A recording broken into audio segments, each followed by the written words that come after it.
안녕하세요. 불교여정TV를 함께하는 여러분. 오늘은 2부 49화로 경전을 통한 수행자의 일상에 대해 이야기해 보겠습니다. 우리는 매일 아침에 일어나 밤에 잠들 때까지 수많은 생각과 감정 그리고 행동들을 반복합니다.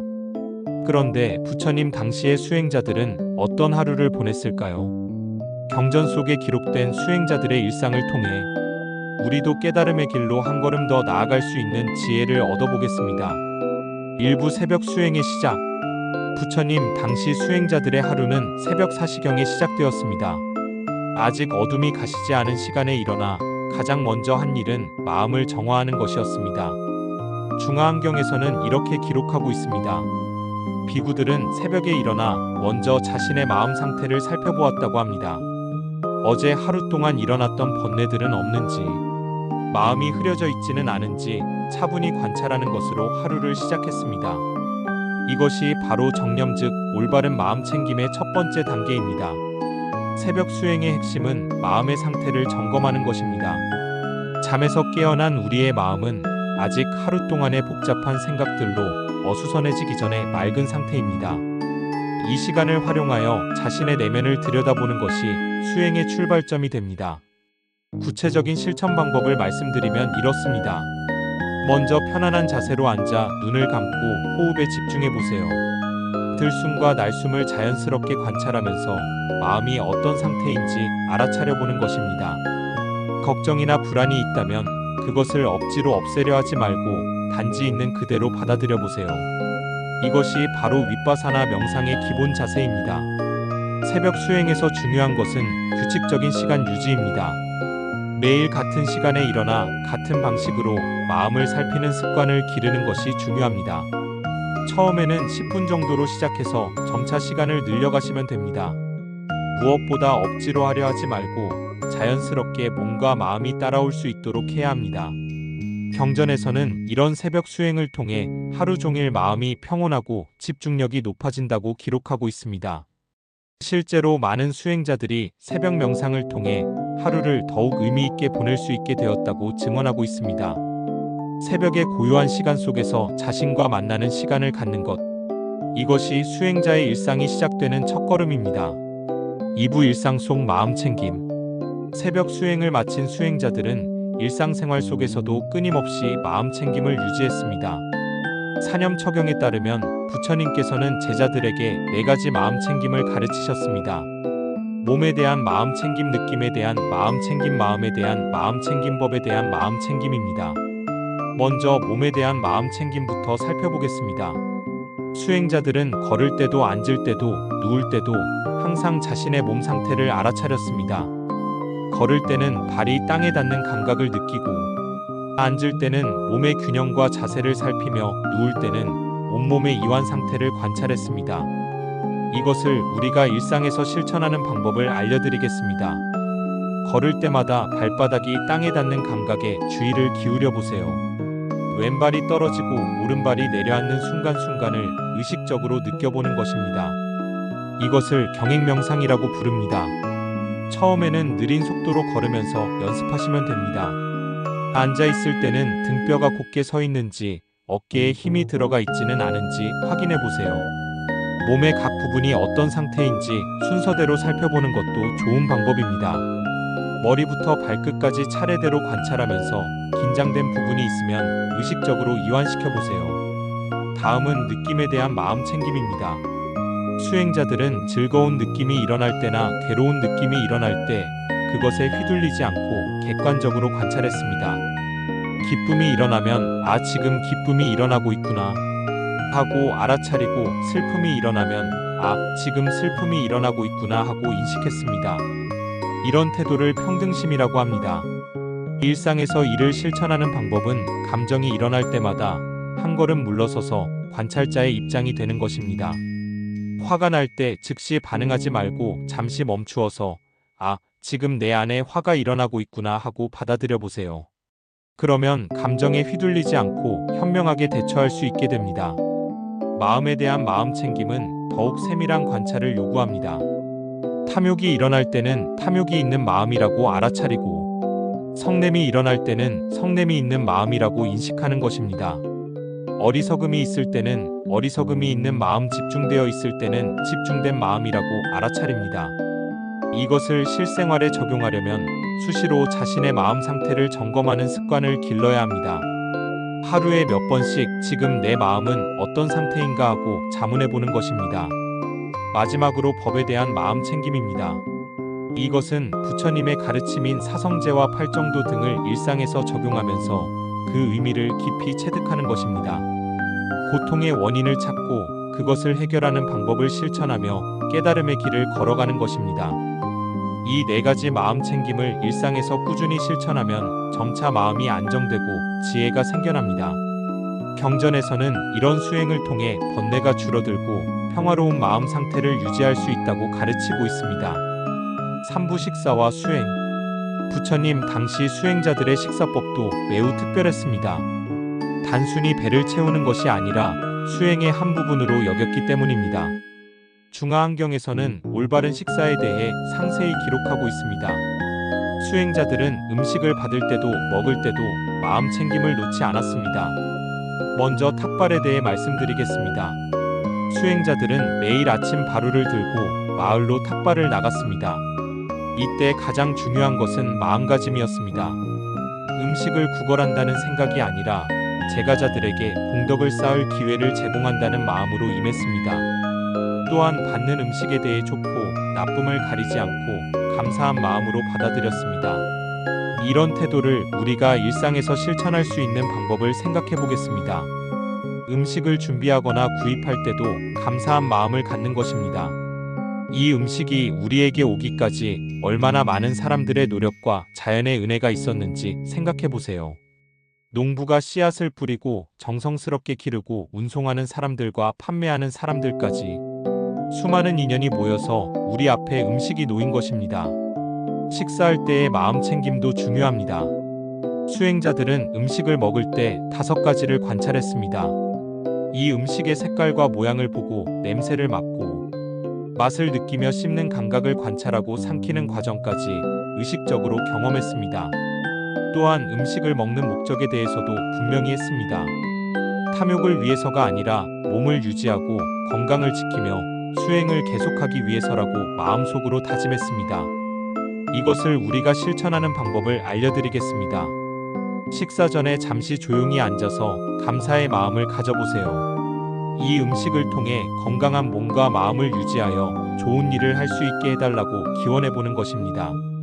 음식을 먹을 때는 천천히 꼭꼭 씹으면서 맛과 향 그리고 식감을 온전히 느껴보세요. 스마트폰이나 텔레비전을 보면서 먹지 말고 오직 음식에만 집중하는 시간을 가져보세요. 이렇게 하면 소화도 잘 되고 적당한 양에서 자연스럽게 포만감을 느낄 수 있습니다. 수행자들은 과식을 경계했습니다. 배가 부를 때까지 먹지 않고 적당한 양에서 멈추었습니다. 이것은 몸의 건강뿐만 아니라 마음의 맑음을 유지하기 위해서였습니다. 과식을 하면 몸이 무거워지고 졸음이 오며 명상에 집중하기 어렵기 때문입니다. 또한 음식에 대한 집착도 버리려고 노력했습니다. 맛있는 음식이 나와도 탐착하지 않고 맛없는 음식이 나와도 불평하지 않았습니다. 모든 음식을 약으로 여기며 감사한 마음으로 받아들였습니다. 이런 식사 수행을 통해 우리는 일상의 가장 기본적인 행위인 먹는 것조차도 깨달음의 도구로 활용할 수 있습니다. 음식 하나하나에 감사하며 적당히 먹고 집착하지 않는 마음을 기르는 것. 이것이 바로 수행자의 식사법입니다. 사부 대인관계와 자비 수행. 수행자들의 하루에서 빼놓을 수 없는 것이 사람들과의 만남입니다. 부처님께서는 혼자만의 수행도 중요하지만 다른 사람들과의 관계 속에서 자비와 지혜를 실천하는 것도 매우 중요하다고 가르치셨습니다. 자비경에서는 모든 중생에 대한 자비를 어떻게 실천해야 하는지 상세히 설명하고 있습니다. 먼저 자비 명상부터 알아보겠습니다. 수행자들은 매일 일정한 시간을 정해서 자비 명상을 실천했습니다. 가장 먼저 자기 자신에 대한 자비부터 시작합니다. 내가 행복하기를, 내가 건강하기를, 내가 평안하기를, 내가 자유롭기를 이렇게 자신에게 좋은 마음을 보내는 것입니다. 왜 자기 자신부터 시작하느냐 하면 자신을 사랑하지 못하는 사람은 다른 사람도 진정으로 사랑할 수 없기 때문입니다. 자신에 대한 자비가 확립되면 다음 단계로 넘어갑니다. 가족이나 가까운 친구들에 대한 자비를 실천하는 것입니다. 우리 가족이 행복하기를, 우리 친구들이 건강하기를 이렇게 마음속으로 기원합니다. 세 번째 단계는 중립적인 사람들에 대한 자비입니다. 길에서 마주치는 낯선 사람들이나 별로 친하지 않은 사람들에게도 좋은 마음을 보내는 것입니다. 이들도 나와 같은 인간이고 행복을 원하고 고통을 피하고 싶어 한다는 사실을 기억하며 자비심을 확장해 나갑니다. 가장 어려운 단계는 원수나 미워하는 사람에 대한 자비입니다. 하지만 이것이야말로 진정한 자비 수행의 핵심입니다. 미워하는 마음은 결국 자신을 해롭게 하는 독이라는 사실을 깨닫고 그 사람의 고통도 이해하려고 노력하는 것입니다. 마지막으로는 모든 중생에 대한 자비로 확장합니다. 세상의 모든 생명체가 행복하고 평안하기를 기원하는 마음을 기르는 것입니다. 이런 자비 명상을 일상에서 실천하는 방법을 알려드리겠습니다. 하루에 10분 정도 시간을 내어 조용한 곳에서 편안하게 앉아보세요. 눈을 감고 먼저 자신에게 좋은 마음을 보내면서 내가 행복하기를 마음속으로 반복해보세요. 그 다음 가족, 친구, 지인, 심지어 어려운 관계에 있는 사람까지 차례대로 떠올리며 그들의 행복을 기원해보세요. 처음에는 형식적으로 느껴질 수 있지만 꾸준히 하다 보면 진심으로 그런 마음이 생겨나게 됩니다. 일상생활에서 사람을 만날 때도 자비심을 실천할 수 있습니다. 누군가와 대화할 때 그 사람의 입장에서 생각해 보려고 노력하세요. 상대방도 나처럼 행복을 원하고 고통을 피하고 싶어 하는 존재라는 사실을 기억하는 것입니다. 화가 날 때도 잠시 멈추어서 저 사람도 자신만의 고민과 어려움이 있을 것이라고 생각해 보세요. 그러면 분노가 줄어들고 이해와 용서의 마음이 생겨납니다. 경전에서는 자비 수행을 꾸준히 하는 사람은 밤에 악몽을 꾸지 않고 낮에도 마음이 평안하며 사람들로부터 사랑을 받는다고 기록하고 있습니다. 실제로 자비 명상을 실천하는 사람들은 스트레스가 줄어들고 인간관계가 개선되며 전반적인 삶의 질이 향상된다는 연구 결과도 있습니다. 자비는 남을 위한 것이 아니라 결국 자신을 위한 것입니다.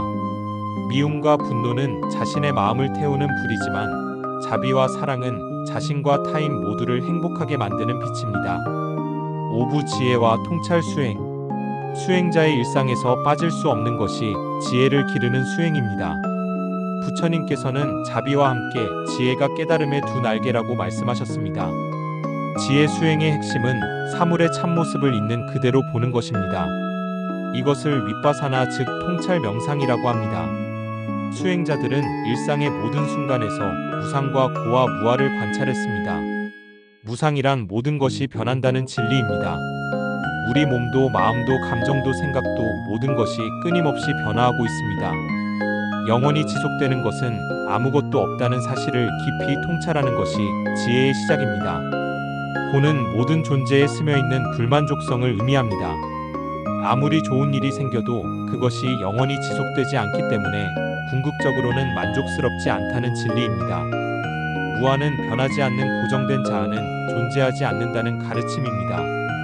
우리가 나라고 생각하는 것도 사실은 몸과 마음의 다양한 요소들이 모여서 만들어낸 일시적인 조합일 뿐입니다.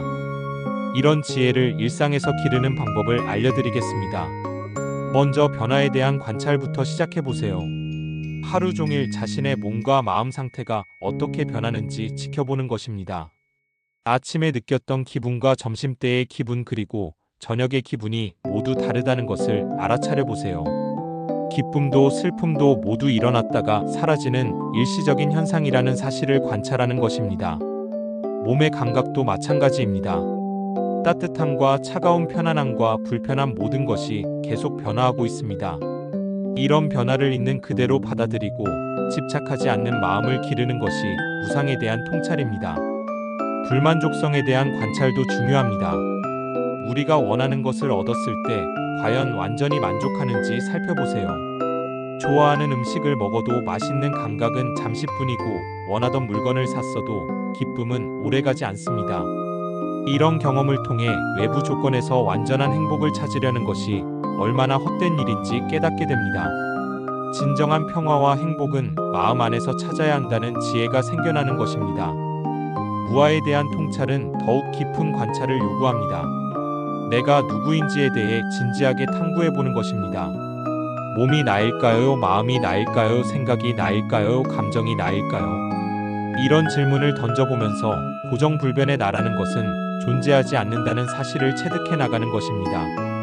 이런 지혜 수행을 통해 우리는 점차 집착에서 벗어날 수 있게 됩니다. 모든 것이 변한다는 사실을 받아들이면 상실에 대한 두려움이 줄어들고 현재 이 순간에 더욱 충실할 수 있게 됩니다. 불만족성을 이해하면 외부에서 행복을 찾으려는 헛된 노력을 그만두고 내면의 평화를 기를 수 있습니다.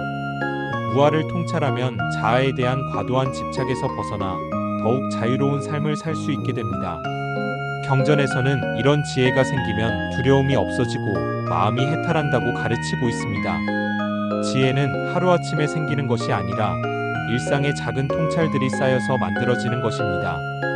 매일의 경험 속에서 부처님의 가르침을 실천하고 확인해 나가는 것이 지혜 수행의 핵심입니다. 육부 저녁 성찰과 하루 마무리.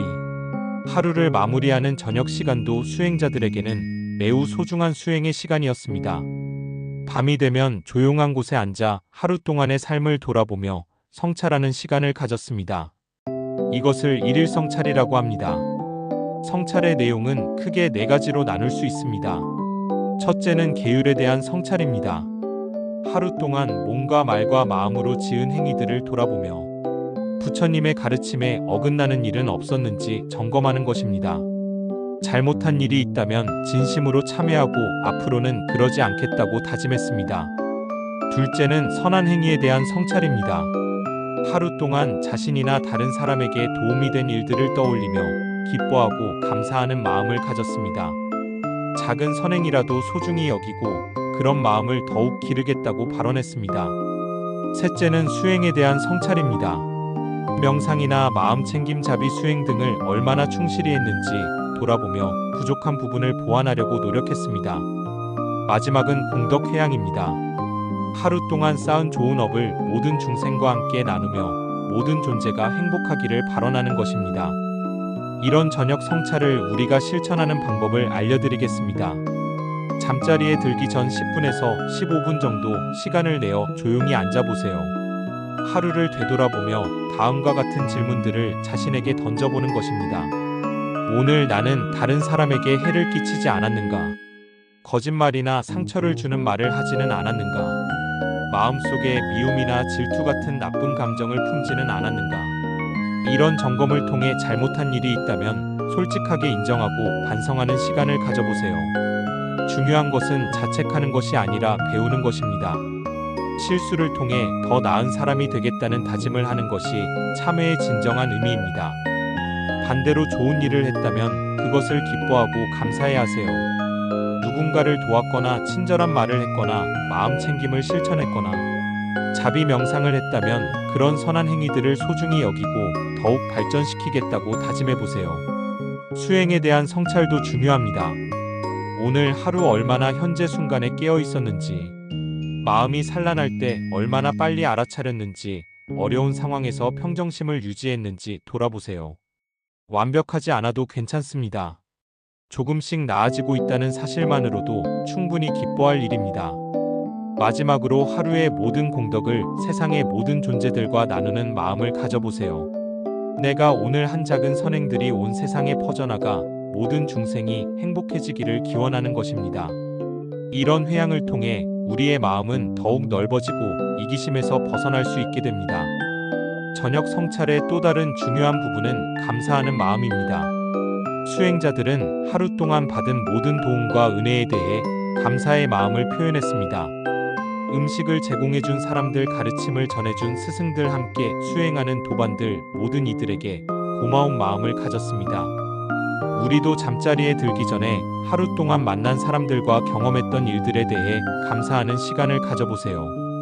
가족의 사랑, 친구들의 우정, 직장에서의 동료의, 길에서 만난 낯선 이의 친절까지 작은 것 하나하나에 감사할 수 있다면 우리의 마음은 더욱 풍요로워질 것입니다. 경전에서는 이런 저녁 성찰을 통해 마음이 깨끗해지고 밤에 평안한 잠을 잘 수 있다고 기록하고 있습니다. 또한 매일 이런 성찰을 반복하면 자연스럽게 나쁜 습관은 줄어들고 좋은 습관은 늘어나게 된다고 가르치고 있습니다. 하루를 마무리하는 이런 성찰은 단순한 반성이 아니라 내일을 더욱 의미 있게 살기 위한 준비 과정입니다. 오늘의 경험을 통해 배운 교훈들을 내일의 삶에 적용하겠다는 의지를 다지는 시간인 것입니다. 7부 수면과 꿈 수행. 수행자들에게는 잠을 자는 시간조차도 수행의 연장이었습니다. 부처님께서는 제자들에게 올바른 수면에 대해 가르치시며 잠자리에서도 마음 챙김을 놓지 말라고 하셨습니다. 먼저 잠자리에 드는 자세부터 중요했습니다. 사자처럼 옆으로 누워서 오른손을 베개 삼고 왼손은 몸 위에 자연스럽게 놓는 자세를 권하셨습니다. 이 자세는 몸의 기운이 고르게 순환하도록 도와주고 깊고 편안한 잠을 잘 수 있게 해줍니다. 잠들기 전에는 반드시 마음을 정화하는 시간을 가졌습니다. 하루 동안 쌓인 번뇌와 걱정들을 모두 내려놓고 평온한 마음 상태로 잠자리에 드는 것입니다. 이를 위해 자비 명상이나 호흡 명상을 간단히 실천했습니다. 잠들 때의 마음가짐도 중요했습니다. 내일 아침 일찍 깨어나 다시 수행하겠다는 의지를 다지며 잠들었습니다. 이런 강한 의지는 실제로 원하는 시간에 자연스럽게 깨어날 수 있게 도와주었습니다. 꿈에 대한 관찰도 수행의 일부였습니다. 꿈은 우리 무의식 깊숙한 곳의 상태를 보여주는 거울과 같습니다. 좋은 꿈을 꾸면 마음이 맑고 평안한 상태라는 신호이고, 악몽을 꾸면 아직 정화되지 않은 번뇌들이 남아있다는 표시로 받아들였습니다. 이런 올바른 수면법을 우리가 실천하는 방법을 알려드리겠습니다. 먼저 잠자리 환경을 정리하는 것부터 시작하세요. 침실을 깨끗하고 조용하게 만들고 적당한 온도와 습도를 유지해야 합니다. 잠자리에 들기 전에는 스마트폰이나 컴퓨터 같은 전자기기 사용을 피하는 것이 좋습니다. 이런 기기들에서 나오는 블루라이트는 수면을 방해하고 마음을 산란하게 만들기 때문입니다. 대신 차분한 음악을 듣거나 좋은 책을 읽는 것이 마음을 안정시키는 데 도움이 됩니다. 침대에 누워서는 하루 동안의 모든 걱정과 계획들을 내려놓으세요. 내일 할 일이나 해결해야 할 문제들은 내일 다시 생각하기로 하고, 지금은 오직 잠들기에만 집중하는 것입니다. 호흡에 집중하는 것도 좋은 방법입니다. 들숨과 날숨을 자연스럽게 관찰하면서 점차 호흡이 깊어지고 느려지는 것을 느껴보세요. 몸의 각 부분을 차례대로 이완시키는 것도 효과적입니다. 발가락부터 시작해서 다리, 허리, 가슴, 어깨, 팔, 목, 얼굴까지 순서대로 힘을 빼면서 몸 전체가 무거워지는 감각을 느껴보세요. 마음속으로 감사의 인사를 하는 것도 좋습니다. 하루 종일 열심히 일한 몸과 마음에게 고생했다고 말해주고 내일도 건강하게 깨어나기를 기원해보세요. 꿈에 대해서도 올바른 태도를 가져야 합니다. 좋은 꿈을 꾸었다고 해서 자만하지 말고 나쁜 꿈을 꾸었다고 해서 너무 걱정하지도 마세요. 꿈은 마음 상태의 반영일 뿐 그 자체가 현실은 아닙니다. 다만 꿈을 통해 자신의 내면을 들여다보는 기회로 삼을 수 있습니다. 자주 나타나는 꿈의 패턴이 있다면 그것이 어떤 의미인지 생각해보고 필요하다면 수행을 통해 개선해 나가면 됩니다. 경전에서는 올바른 수면을 취하는 사람은 아침에 개운하게 깨어나고 하루 종일 몸과 마음이 맑은 상태를 유지할 수 있다고 가르치고 있습니다. 실제로 충분하고 질 좋은 수면은 다음날의 수행에 큰 도움이 됩니다.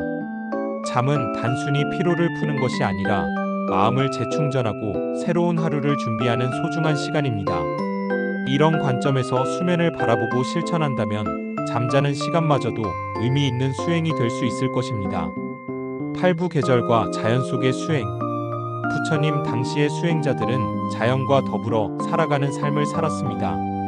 숲속이나 나무 아래 또는 동굴에서 생활하며 자연의 변화를 통해 무상의 진리를 직접 체험했습니다. 사계절의 변화해와 달의 움직임, 비바람과 햇살, 모든 자연 현상이 깨달음의 스승이었습니다. 봄이 되면 새싹이 돋아나는 것을 보며 모든 생명의 소중함을 깨달았습니다. 작은 씨앗이 땅을 뚫고 나와 푸른 잎을 펼치는 모습에서 생명력의 신비로움을 느꼈습니다.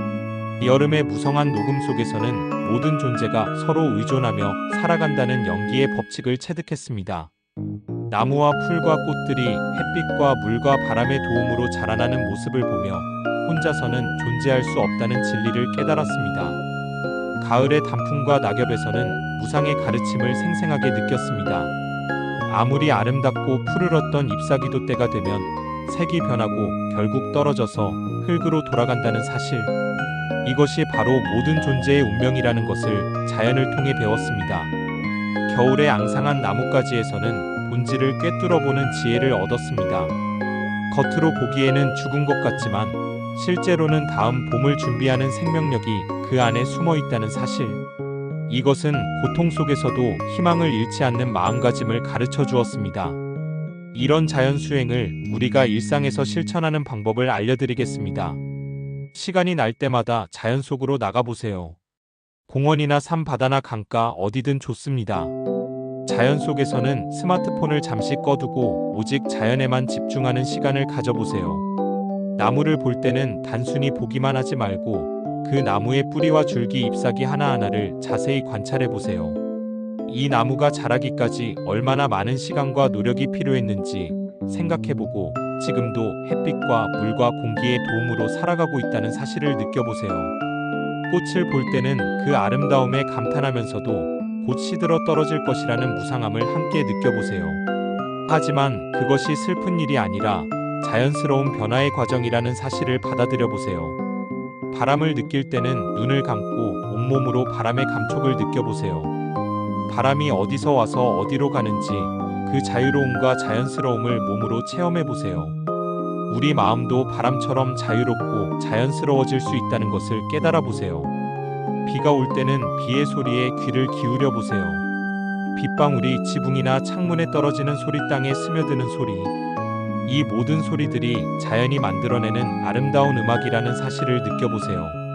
해가 뜨고 지는 것을 볼 때는 시간의 흐름과 변화에 대해 생각해 보세요. 매일 반복되는 일출과 일몰이지만 정확히 같은 해돋이와 해넘이는 없다는 사실. 이것이 바로 무상과 연기의 가르침을 보여주는 자연의 교과서입니다. 별이 빛나는 밤하늘을 볼 때는 우주의 광대함을 느껴보세요. 무수한 별들이 반짝이는 밤하늘 앞에서 우리 자신의 작음을 깨달으면서도 동시에 그 우주의 일부로서 존재한다는 소중함을 느껴보세요. 계절이 바뀔 때마다 자연의 변화를 의식적으로 관찰해보세요. 봄의 새로운 생명력, 여름의 풍성함, 가을의 성숙과 결실, 겨울의 휴식과 준비. 이런 자연의 순환이 우리 삶에도 그대로 적용된다는 사실을 깨달아보세요. 우리에게도 새로운 시작의 시기가 있고 열정적으로 활동하는 시기가 있으며 성과를 거두는 시기와 휴식이 필요한 시기가 있다는 것을. 이런 자연 수행을 통해 우리는 인위적인 것들에서 벗어나 자연스럽고 조화로운 삶을 살 수 있게 됩니다. 자연은 어떤 책보다도 훌륭한 법문을 들려주고 어떤 스승보다도 깊은 가르침을 전해줍니다. 매일의 바쁜 생활 속에서도 잠시 시간을 내어 자연과 교감하는 시간을 가져보세요. 그러면 마음이 한결 평온해지고 삶의 지혜도 저절로 생겨날 것입니다. 마무리와 실천 방법. 지금까지 경전을 통해 본 수행자들의 일상에 대해 살펴보았습니다. 새벽의 마음 점검부터 시작해서 일상 속 마음 챙김, 올바른 식사법, 자비와 지혜, 수행, 저녁 성찰과 올바른 수면, 그리고 자연과 더불어 하는 수행까지. 이 모든 것들이 하나로 연결되어 깨달음을 향한 길을 만들어간다는 사실을 알 수 있었습니다. 중요한 것은 이런 가르침들을 머리로만 이해하는 것이 아니라 실제 삶에서 실천하는 것입니다. 완벽하게 하려고 부담을 가질 필요는 없습니다. 작은 것부터 차근차근 시작하면 됩니다. 예를 들어 아침에 일어나자마자 스마트폰을 보는 대신 잠시 자신의 마음 상태를 살펴보는 것부터 시작할 수 있습니다. 식사할 때 텔레비전을 끄고 음식에 집중해서 먹어보는 것도 좋은 실천입니다. 누군가와 대화할 때 상대방의 입장에서 생각해 보려고 노력하는 것. 걸을 때 발걸음에 주의를 기울여 보는 것. 이런 작은 실천들이 모여서 큰 변화를 만들어냅니다. 수행에서 가장 중요한 것은 꾸준함입니다. 하루 이틀 열심히 하다가 그만두는 것보다는 매일 조금씩이라도 계속하는 것이 훨씬 효과적입니다. 마치 물방울이 바위를 뚫는 것처럼 작은 실천이 쌓이면 우리 마음에도 큰 변화가 일어납니다. 또한 혼자서만 수행하려 하지 말고 같은 마음을 가진 사람들과 함께하는 것도 중요합니다. 가족이나 친구들과 함께 명상을 해보거나 불교 공부 모임에 참여해보는 것도 좋은 방법입니다. 서로 격려하고 경험을 나누다 보면 수행이 더욱 즐겁고 의미 있는 일이 될 것입니다. 어려움이 있을 때는 포기하지 말고 그것도 수행의 과정이라고 받아들이세요. 마음이 산란하거나 게으름이 생기거나 의심이 들 때가 있을 수 있습니다. 이런 것들은 모든 수행자가 거쳐가는 자연스러운 과정입니다.